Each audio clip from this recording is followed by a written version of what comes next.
Hello भाई, नमस्कार। तो स्वागत करते हैं एक बार फिर से आपके अपने चैनल एसएससी स्टडी AK47 में। तो दोस्तों, आज हम सॉल्व करेंगे मैथ के कुछ ऐसे शानदार से प्रश्न जो ऐसे प्रश्न परीक्षाओं में बार बार पूछे जाते हैं। मैथ के कुछ क्या होता है कि सेट पैटर्न के प्रश्न होते हैं, ऐसे प्रश्न को एग्जामिनर बार बार रिपीट कर देता है और उन्हीं प्रश्नों को हम अपनी वीडियो में इंक्लूड करके रखते हैं। तो चलिए ज़्यादा टाइम वेस्ट न करते हुए शुरू करते हैं आज के सेशन को। और सारे के सारे ये प्रश्न जो है प्रीवियस ईयर के प्रश्न है। तो पहले आपने क्या करना है, देखो वीडियो को पहले पॉज कर लेना और प्रश्न को खुद से करने का प्रयास करना है। ऐसे करने से क्या होता है कि खुद की तैयारियों की जांच ये अच्छे से हो जाती है कि आप जो है ये कितना कर रहे हो और कुछ लेवल का आप ये प्रश्न जो है सोल्व कर रहे हो। ठीक है, तो चलिए शुरू करते हैं सेशन को। बोला गया कि किसी टीम के 12 खिलाड़ियों की औसत आयु 25 वर्ष है। यदि एम्पायर को भी शामिल कर लिया जाए तो औसत आयु 2 वर्ष बढ़ जाती है। एम्पायर की औसत आयु होगी। तो बहुत शानदार सा ये प्रश्न है, प्यारा सा प्रश्न है। और ऐसे प्रश्न मैंने आपको कई बार करवा के रखे हैं, बस थोड़ी सी संख्या चेंज हुई है, बाकी पूछने की जो है लैंग्वेज वही है, भाषा जो है वही जो है हूबहू पूछी गई है। ठीक है, तो दोस्तों देखिए इसमें क्या करना होता है। देखिएगा, देखो हमारे पास क्या है, 12 खिलाड़ी की औसत आयु कितनी है, 25 है। अगर हम खिलाड़ियों की देखो खिलाड़ियों से गुना करें औसत से, तो हमें जो है टोटल इनका योग पता चल जाता है इनकी आयु का। ठीक है, तो दोस्तों देखिए पहले हमारे पास जितने लोग होंगे, ठीक है, देखो कितने हैं, पहले 12 खिलाड़ी है तो 12 लिख देते हैं। 12 गुने 25, अगर हम इसका गुना करते तो देखिएगा हमें जो इनकी आयु का टोटल योग पता चल जाता है। देखिएगा तो करते हैं गुना, देखो 12 पंजे 60 हासिल 6, ठीक है, और 12 दूनी 24 6 30, 300। जो 300 जो निकल के आया है, इन जो है 12 खिलाड़ियों की औसत आयु का योग निकल के आया है। ठीक है, अब दोस्तों देखिएगा दूसरी लाइन को पढ़िएगा, यदि अंपायर को भी शामिल कर लिया जाता है तो औसत आयु 2 बढ़ जाती है। अगर देखो पहले 12 खिलाड़ी थे, 12 लोग थे, अगर एक अंपायर भी शामिल हो गया तो कितने हो गए, टोटल 13 हो गए। ठीक है, 13 हो गए।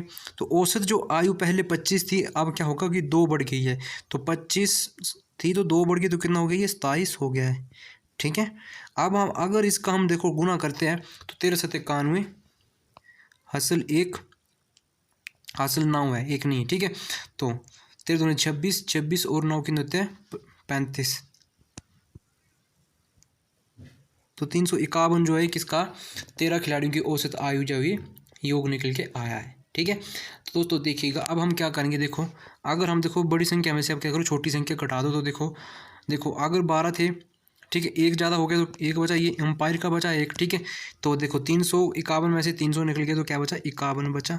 तो यही जो है हमारे पास 51 जो है ये एम्पायर की औसत आयु निकल के आई है दोस्तों। तो बस इसी तरह से आपने भी प्रश्न को सोल्व करना है। देखिएगा जो आपसे पूछा होगा उसी को सेटिस्फाइड करना है। ठीक है, अगर देखो खिलाड़ियों का गुना आप औसत से करोगे तो इनकी टोटल योग पता चल जाएगा। ठीक है, बस थोड़ा सा क्या होगा कि जब भी ऐसे प्रश्न आएंगे थोड़ी सी जो है आपको जो है संख्या चेंज करके रखी होगी, बाकी जो है पूछने का तरीका यही रहेगा। ठीक है, तो अगर ट्रिक आपको अच्छी लगती है, चैनल हेल्पफुल लगता है तो चैनल को सब्सक्राइब करिएगा और आगे भी शेयर करिएगा। चलिए अब अगले प्रश्न पे आते हैं। देखिएगा अगला प्रश्न क्या है, और टाइम एंड वर्क का ये प्रश्न है, ये भी बहुत शानदार सा प्रश्न है, प्रीवियस ईयर का प्रश्न है, हजारों बार ये परीक्षा में पूछा जा चुका प्रश्न है। ठीक है, देखिएगा प्रश्न में क्या बोला कि ए किसी काम को 20 दिनों में पूरा कर सकता है, बी उसी काम को 25 दिनों में पूरा कर सकता है। बी के काम शुरू करने के 10 दिन बाद ए ने काम शुरू किया तो संपूर्ण काम कितने दिनों में पूरा किया। बस आपने क्या करना होता है कि देखो प्रश्नों की आपने लैंग्वेज समझनी होती है कि देखो प्रश्न जो है किस दिशा में जा रहा है और ये आपसे ये क्या पूछ रहा है और क्या पूछने की कोशिश कर रहा है। ठीक है, तो दोस्तों देखिए देखो क्वेश्चन में ही आंसर छिपा होता है। देखिएगा क्या करना है, देखो हमारे पास पहले तो 2 लोग हैं, एक तो है ए, लिख देते ए, और दूसरा है बी। देखिएगा इनका कार्य को जो देखे रखा, ये देख रखा, अगर ए करता है 20 दिन में तो लिख देते हैं 20, और दूसरी कंडीशन क्या बोली कि बी उसी कार्य को 25 में करता है तो लिख देते हैं बी कर रहा है कितने में, 25 में कर रहा है। ठीक है, देखिएगा अब हमने क्या करना है, इतना सा कर लो। ठीक है, इसमें हमने क्या करना होता है, अब इसमें हम करेंगे एलसीएम विधि द्वारा। ठीक है, एलसीएम तो आपको मैंने शॉर्ट तरीके से लेना बताया ही है। देखो 25 और 20 का एलसीएम हमारे पास आने वाला कितना आएगा, ये आएगा 20। इसका जो हमारे पास 20 नहीं, ये आएगा 100, कितना आएगा, ये 100 आएगा इसका एलसीएम। ठीक है, कितना आएगा, ये आएगा 100। मतलब टोटल जो कार्य हो रहा है ये खुद में कितना हो रहा है, ये हो रहा है 100 कार्य हो रहा है। ठीक है, ए जो है 20 दिन में कर रहा है। ठीक है, अगर हम 20 से, ठीक है, 100 को भाग करेंगे तो हमें जो है ए का जो है एक दिन का कार्य पता चलेगा। एक दिन का मतलब 1% का जो है हमें वैल्यू पता चलेगी, ठीक है। तो 20 से अगर हम इसको काटते हैं, भाग करते हैं, तो 20 पंजे 100, मतलब ए का जो है, ए जो है एक दिन में 5 कार्य कर रहा है, ठीक है। अब 20 से करेंगे तो 20 पंजे, देखो 20 चौके 100, 25 चौके 100 होता है, ठीक है, सॉरी 25 चौके 100 होता है। तो ये आएगा किसका, बी का, मतलब ये जो निकल के आया है, ये इनका जो है 1% का कार्य, मतलब एक दिन का ये कार्य निकल के आया है। अब देखिए दूसरी लाइन को पढ़िए कि देखो यहाँ से पढ़िए, बी के काम शुरू करने के 10 दिन बाद ए ने कार्य शुरू किया तो संपूर्ण कार्य कितने में होगा। तो अगर देखो बी जो है, बी का जो एक दिन का कार्य कितना है, ये है 4, जो हमने तो लिखा था। तो 4 देखो बोला कि 10 दिन बाद, 10 दिन बाद, तो 10 गुना 4 करेंगे तो कितना आ जाएगा, ये 40 आ जाएगा। तो बी का जो कार्य रहा होगा कितना, 40 दिन, ठीक है। अगर हम देखो 40 जो है 100 से निकाल देते तो कार्य बचेगा हमारे पास कितना, 60, ठीक है, 60 बचा। तो देखो बोला कि ए एन है, ये बचा ए एन है, तो ए ने संपूर्ण किया, तो ए ने किया होगा, ये कितने में किया होगा, 60 में किया होगा। तो बोला कि तो संपूर्ण कार्य जो है कितने दिन में होगा, हमसे संपूर्ण पूछा है। देखिएगा तो हमारे पास कार्य बचा 60। अगर देखो ये 4 है, ये बी का है, और ये देखो 5 है, ये ए का है। देखिए पेन को चेंज कर लेते हैं तो आपको थोड़ा सा समझने में और आसान हो जाएगा। देखिएगा तो अगर हम देखो 4 और 5 को जोड़ेंगे, हमसे संपूर्ण पूछा है, तो देखो कितना बन जाएगा, ये 4 और 5 बन जाएंगे 9। तो अगर हम 9 से 60 को काटते तो हमारे पास काट के देखो 9 छिके 54, तो ये 6.66 हमारे पास निकल के आ जाएगा, भाग करके काट के। देखिएगा अब हमारे पास देखो 6.6 कहाँ दे के रखा है, ऑप्शन नंबर डी में ये दे के रखा है, पर ये हमारा आंसर नहीं होगा। कुछ छात्र क्या करेंगे कि इसको ही आंसर लगा देंगे और अपना जो है देखो किया कराया सारा ये प्रश्न जो है गलत कर देंगे। तो दोस्तों देखो हमसे पूछेगा कि संपूर्ण कार्य जो है कितने दिन में पूरा होगा, हमसे संपूर्ण पूछा है। तो एक लाइन ये भी तो बोली थी कि बी के काम शुरू करने के 10 दिन बाद, मतलब 10 दिन जो है बी कार्य कर रहा था अलग से, ठीक है। तो हम क्या करेंगे, देखो 10 + 6.66, तो हमारे पास आंसर निकल के क्या आ जाएगा, 16.66 जो है हमारा ये निकल के आ जाएगा। तो इसी कंडीशन को सेटिस्फाइड करना था, थोड़ा सा भटकाना नहीं था आपने, ठीक है।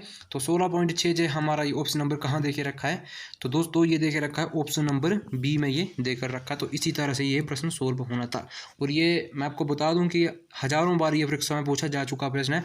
बस ऐसे प्रश्नों को आप अपने माइंड में सेट कर लो, ठीक है। बस होता है क्या कि थोड़ी सी संख्या चेंज होती है, बाकी पूछने का जो तरीका होता है, लैंग्वेज जो है वही रहती है, ठीक है। अगर एक बार आप सीख गए तो मानो कि आप जो है कभी भी आपको ये भूलने वाला नहीं हो, कभी भी आपके दिमाग से ये निकलेगा नहीं है, ठीक है।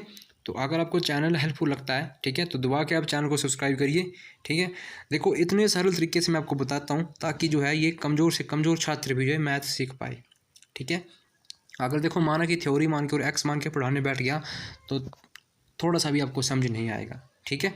और एग्ज़ाम में भी आपने बस इसी तरीके से सोल्व करना है। देखो ऐसे प्रश्न को तो पेन तक नहीं लगाया जाता है, पर इतना जो मैं आपको करवाता हूँ इतना सब जो है ये थोड़ा समझाने के लिए करवाता हूँ, वरना इतना बड़ा नहीं होता है, ठीक है।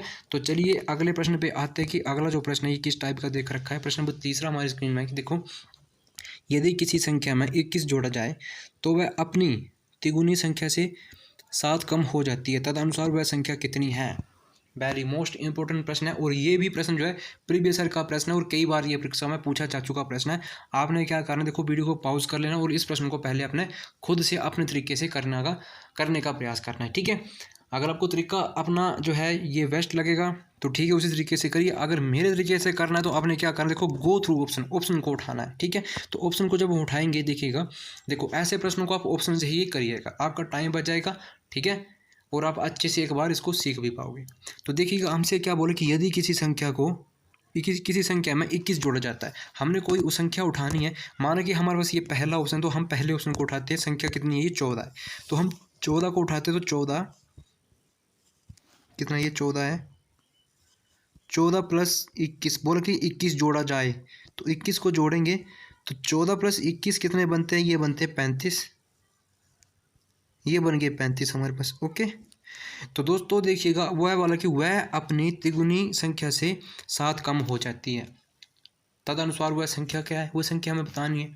तो देखिएगा अगर हमने संख्या कौन सी उठाई थी, 14, तो 14 का 3 गुना करना है। तो 14 का 3 गुना आपको नहीं पता कितना होता, तो आप क्या करिएगा, 14 गुना 3 कर दीजिएगा, ठीक है। तो 14 3 कितने, 42 होते हैं। तो बोल रहे कि वह संख्या जो आपने निकाली है, ठीक है, वो कितनी हो जाती है, वो 7 कम हो जाती है। तो देखिएगा हमने क्या किया था कि 14 में हमने 21 प्लस किया था, ये 21 प्लस किया तो हमारे पास संख्या कितनी बनी थी, ये बनी थी 35 बनी थी। वो फिर हमने क्या किया, उसी संख्या का 3 गुना किया, तो 3 गुना कितना बन गया 42।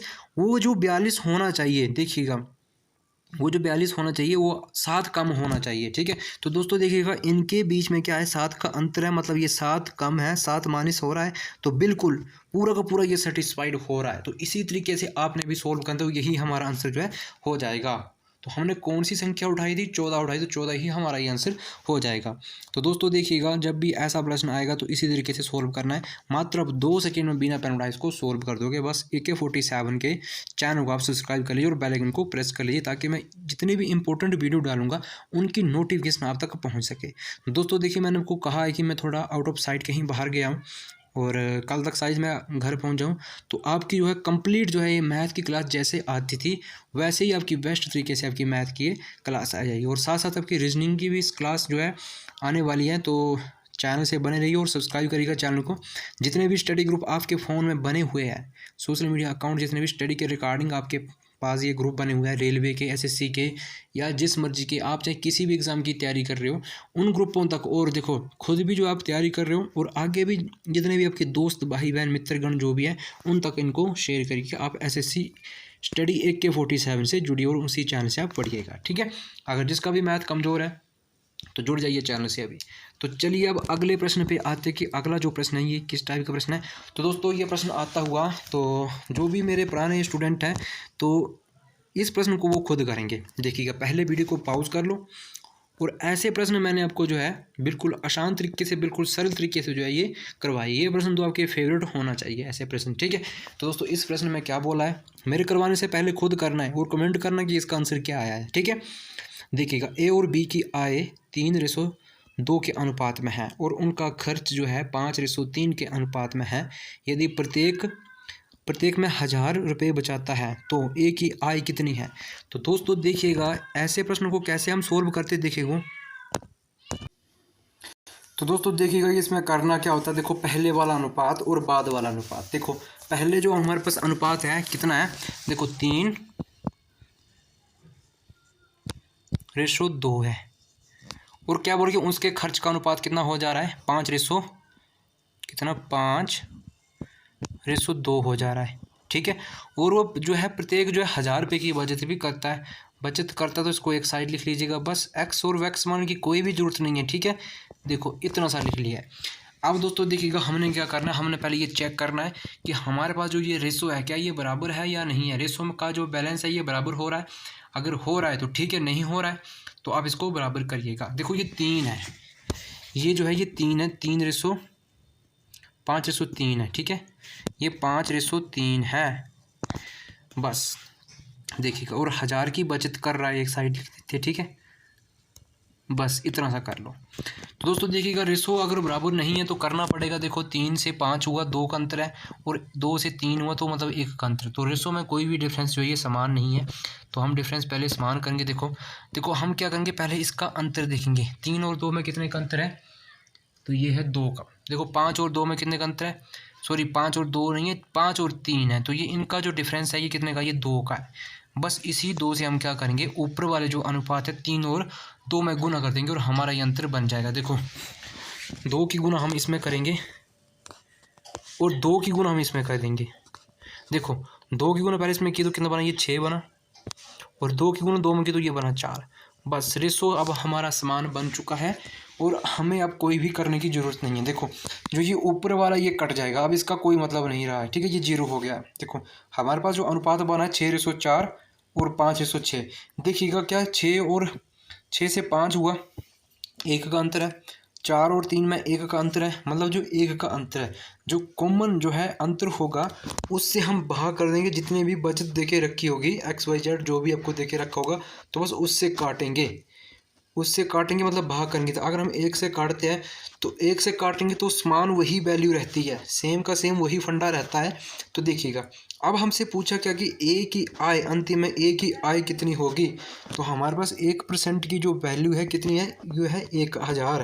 कितनी है, 1000। तो हम 1000 और A की जो वैल्यू हमारे पास कितनी है, ये है 6। तो अगर हम 1000 गुना 6, देखो इसकी गुना इसमें कर दें 1000 में, तो हमारे पास जो निकल के आएगी 6000। बस इतना सा करना था और यही हमारा आंसर ये सोल्व हो जाना था। अगर हमसे बी का पूछता तो बी का कितना था, ये अनुपात 4 था, तो 4 से हमने गुना करना था और यही हमारा ये आंसर हो जाना था। तो 6000 जो है हमारा ऑप्शन नंबर ये ए में देकर रखा है, तो यही हमारा आंसर बिल्कुल राइट हो जाएगा। ठीक है, तो मैं उम्मीद करता हूँ कि आप सभी ने मेरे करवाने से पहले इस प्रश्न को सॉल्व कर लिया होगा। और अब जब कभी भी देखो, जिसको आता था ठीक है, जिसको नहीं आता था और उनको जो है अब कहीं भी और पढ़ने की जरूरत नहीं पड़ेगी। ऐसे प्रश्नों को अब आपने क्या करना है, ढूंढना है अपनी बुकों से और खुद से करने का प्रयास करना है। ठीक है, अब मैंने जैसे अभी आपको बताया कि एक कल तक या परसों तक जो है मैं शायद कल ही पहुंच जाऊं। ठीक है, तो घर पहुंचने के बाद जो आपकी क्लास जो है जैसे चलती थी उससे भी बेहतरीन तरीके से आपकी क्लास चलने वाली। तो अंत तक जो है आपने बने रहना है वीडियो तक। ठीक है, और आगे भी शेयर करना, जितने भी स्टडी ग्रुप मैंने बताया है उन तक ग्रुपों को तक वीडियो को शेयर करना है। तो आज के लिए इतना ही, मिलते हैं किसी अच्छे से कंटेंट में। अभी के लिए जय हिंद, जय भारत, वंदे मातरम।